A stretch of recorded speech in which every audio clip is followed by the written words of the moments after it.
कि मैं दुनिया के सामने खुल्लम खुल्ला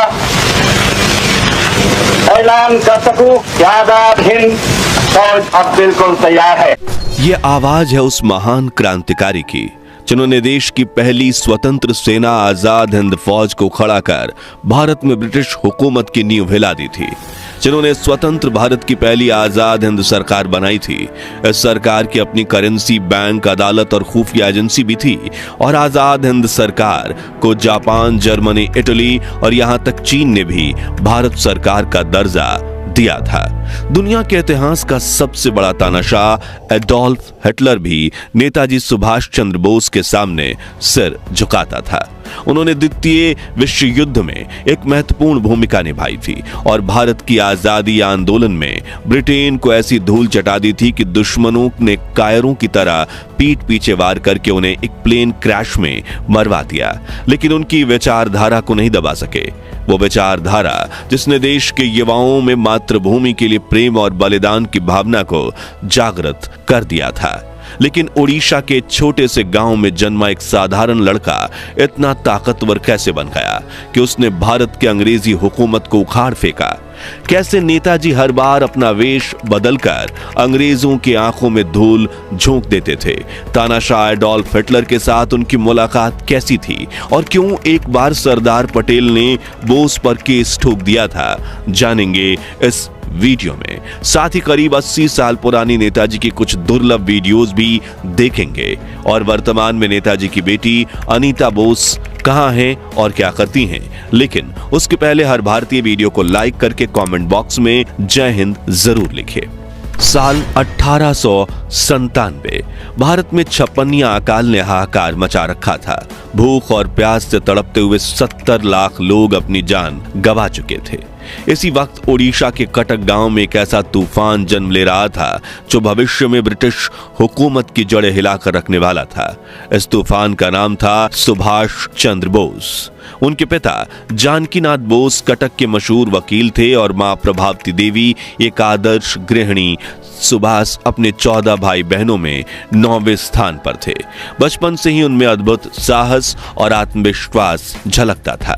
रेवेन शॉ कॉलेजिएट स्कूल से अपनी स्कूल की पढ़ाई पूरी करने के बाद बोस ने कोलकाता के प्रेसिडेंसी कॉलेज में दाखिला लिया, लेकिन वहां भारत विरोधी बयान देने वाले ब्रिटिश प्रोफेसर ओटीन से सुभाष भिड़ गए। दोनों के बीच गर्मा गर्मी बढ़ने लगी और गुस्से से आग बबूला हुए सुभाष ने अपनी चप्पल उतारी और उसे प्रोफेसर को पीट दिया। इस घटना की वजह से उन्हें कॉलेज से निष्कासित कर दिया गया और उन्होंने कलकत्ता के ही स्कॉटिश चर्च कॉलेज में दाखिला ले लिया। 1918 में उन्होंने दर्शन शास्त्र में ग्रेजुएशन किया और अपने पिताजी जानकीनाथ बोस को दिया वादा पूरा करने के लिए वो सिविल सर्वेंट बनने की परीक्षा देने लंदन पहुंच गए, जहां उन्होंने 4थी रैंक लाकर एग्जाम में टॉप किया। लेकिन अंग्रेजों की कठपुतली बनकर काम करना उन्हें गवारा नहीं था, इसलिए साल 1921 में सुभाष ने इस प्रतिष्ठित नौकरी को ठुकरा दिया और फिर भारत लौट आए। यहां उनकी मुलाकात चित्तरंजन दास से हुई, जिनके निर्देशन में सुभाष चंद्र बोस ने स्वराज और फॉरवर्ड अखबार का संपादन किया, जिसमें वो अंग्रेजों के अत्याचार और नीतियों के खिलाफ खुलकर लिखते थे। उनकी लेखनी ने युवाओं में आजादी के प्रति जोश भर दिया और ब्रिटिश हुकूमत की नींदें उड़ा दी। साथ ही उन्हें कांग्रेस पार्टी ज्वाइन करने का न्योता मिला, जहां उन्होंने असहयोग आंदोलन में बढ़ चढ़कर हिस्सा लिया। साल 1923 में सुभाष चंद्र बोस कांग्रेस के युवा मोर्चा के राष्ट्रीय अध्यक्ष बन गए। फिर बंगाल कांग्रेस के महासचिव और कलकत्ता महापालिका के मुख्य कार्यकारी अधिकारी भी बने।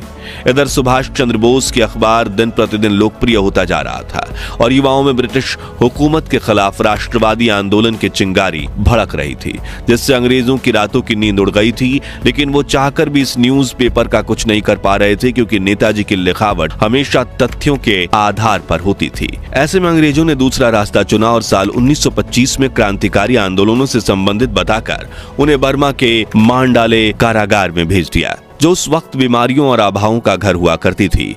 इसी जेल में नेताजी तपेदिक यानी टीबी की जानलेवा बीमारी से ग्रसित हो गए, लेकिन उन्होंने इस बारे में कभी किसी को नहीं बताया, बल्कि जब भी वो अपने घर वालों को चिट्ठी लिखते तो उसमें जेल की इतनी तारीफ करते मानो धरती पर मौजूद स्वर्ग हो। ये जेल भी उनकी हिम्मत नहीं तोड़ पाई और रिहा होकर उन्होंने स्वतंत्रता लड़ाई को और तेज कर दिया। साल 1930 में उन्हें पहले कांग्रेस का महासचिव और फिर कलकत्ता के मेयर के रूप में चुना गया। इसी साल उन्होंने सविनय अवज्ञा आंदोलन में बढ़ चढ़कर हिस्सा लिया, जिसके चलते अंग्रेजों ने उन्हें गिरफ्तार कर लिया।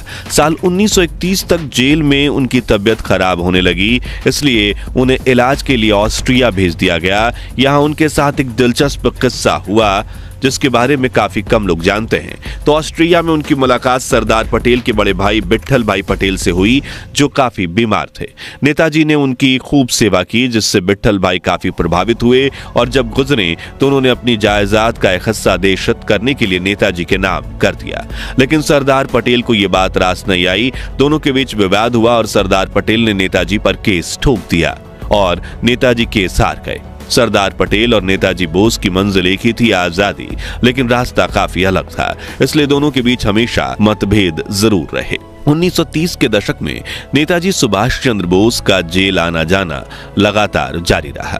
इस दौरान वे करीब 11 बार जेल गए, लेकिन उनके मन में सिर्फ एक ही लक्ष्य था, देश की आजादी। नेताजी विदेश जाकर कई बड़े नेताओं से मिलते और भारत को स्वतंत्रता दिलाने के लिए उनके सहयोग मांगते। उनके जोशीले भाषणों से देश के युवा का खून खौल उठता और उनमें देशभक्ति की लहर दौड़ जाती। हालांकि महात्मा गांधी को आजादी के लिए सुभाष चंद्र बोस के विचार और तरीकों से ज्यादा सहमति नहीं थी, इसलिए गांधी जी का झुकाव पंडित नेहरू की ओर अधिक था, जिसके चलते नेताजी और नेहरू के विचारों में अक्सर मतभेद देखने को मिलते हैं।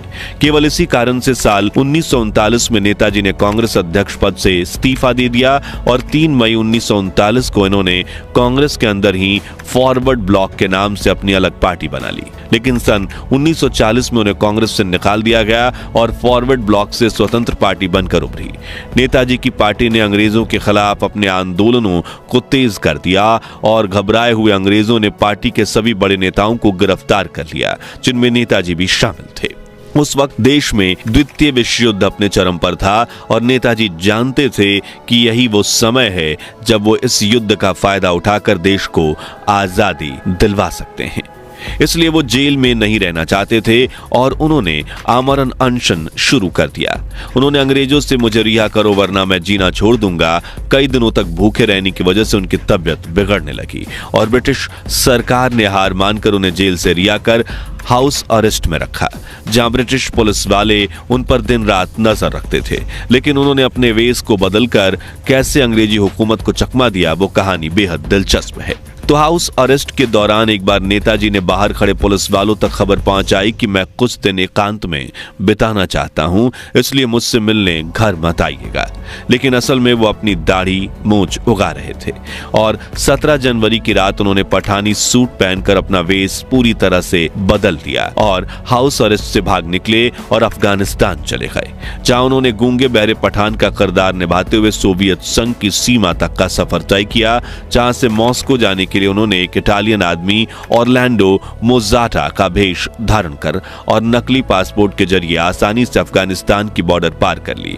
भारत में अंग्रेजों को लगभग 4 से 5 दिनों तक यह समझ में ही नहीं आया कि नेताजी सुभाष चंद्र बोस गायब हो चुके हैं और जब उन्हें इसकी खबर मिली तब तक बहुत देर हो चुकी थी। इस बीच नेताजी मॉस्को पहुंच चुके थे, जहां उन्होंने ब्रिटिश शासन के खिलाफ जर्मनी से मदद मांगने की योजना बनाई।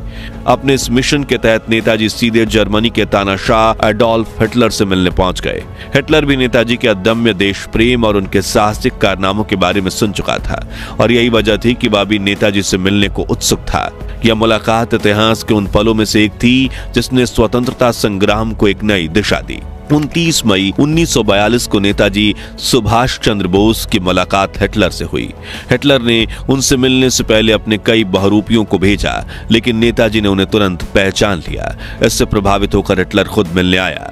नेताजी ने उनसे कहा, आप अपनी आर्मी के साथ भारत में ब्रिटिशर्स पर हमला करो, क्योंकि इस वक्त भारत ब्रिटिश एम्पायर का दल है। जो धड़कना बंद हो गया तो दूसरे विश्व युद्ध में ब्रिटिश एम्पायर हार जाएगा। लेकिन हिटलर ने कहा कि मैं ब्रिटेन में इन पर हमला करके इन्हें कमजोर बनाता हूं, आप भारत में कीजिए। वहीं उसने इस मुलाकात के सम्मान के रूप में जर्मनी में कैद 4000 भारतीय कैदियों को रिहा कर दिया। साथ ही हिटलर ने नेताजी की जापान के प्रधानमंत्री तोजो हिदेकी से मुलाकात तय करवाई और उन्हें पनडुब्बी से सुमात्रा भेजा।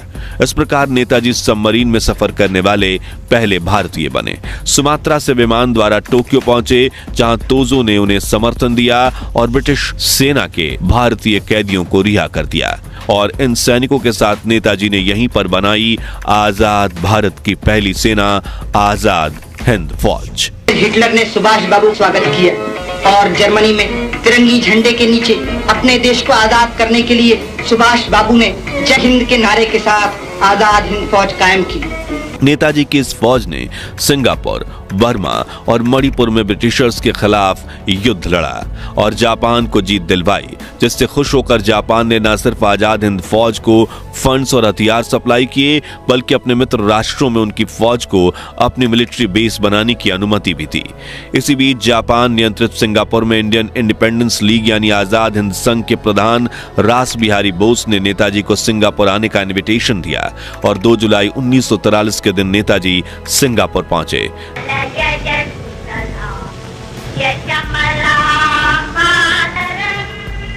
जहां रास बिहारी बोस ने इस्तीफा देकर सुभाष चंद्र बोस को आजाद हिंद संघ का अध्यक्ष बनाया। यह संगठन विदेश में रहने वाले भारतीयों ने बनाया था, जो भारत को ब्रिटिश शासन से आजाद करवाना चाहते थे। बाबू सुभाष चंद्र बोस की जय, पंडित जवाहरलाल नेहरू की जय, महात्मा गांधी की जय, आजाद हिंद फौज। 21 अक्टूबर 1943 सिंगापुर में एक ऐतिहासिक सभा आयोजित की, जहां उन्होंने आजाद हिंद सरकार और भारतीय राष्ट्रीय सेना के गठन की घोषणा की। इस सभा में उन्होंने पहली बार चलो दिल्ली का नारा दिया, जिसने भारत की आजादी के आंदोलन को नई ऊर्जा दी। इस नारे का महत्व शब्दों से परे है।